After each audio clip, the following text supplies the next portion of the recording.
Mwongeye kwirirwa abakunzi ba Kitchen Passion, tubahaye ikaze kuri Kitchen Passion. Weekend imeze ite? Twizere ko imeze neza. Twebwe turashima Imana, turi amahoro. Iyo uri muzima nicyo cy'ingenzi.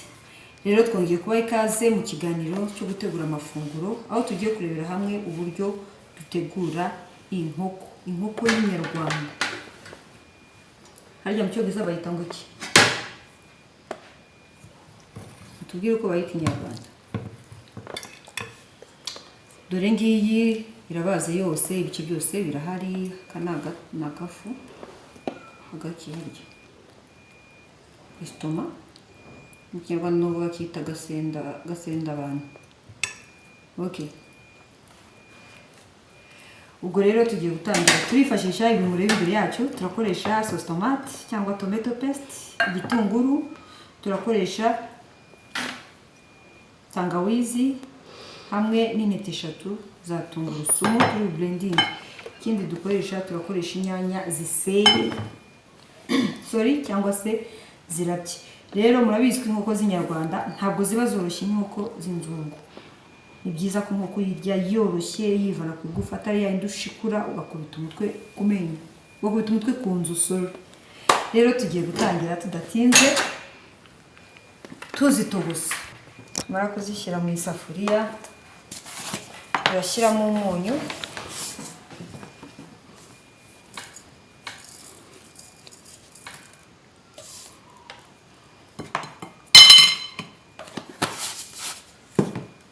turongeramo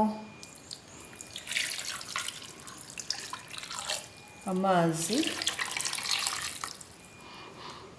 turashyiramo amazi kugira ngo ishye yegerane ibe imeze neza.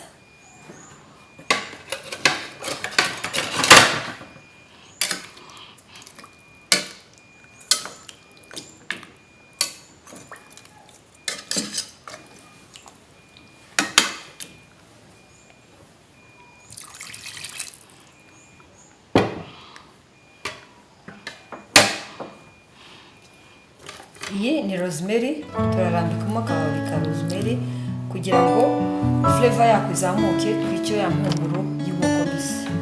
Hanyuma dupfundikire ducane. Turagaruka mu kanya.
inkoko yacu irahiye.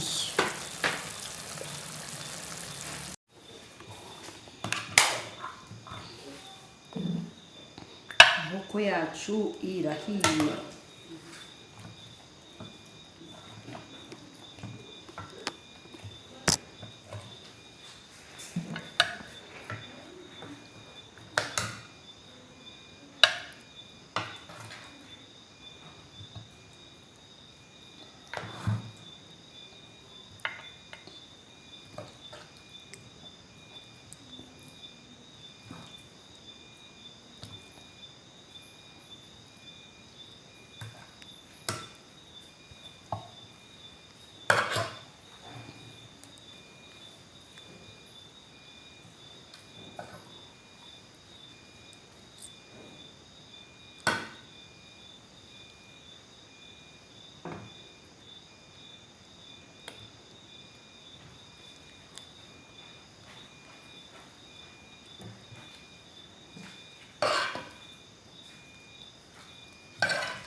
Ngiyi inkoko yacu y'inyarwanda.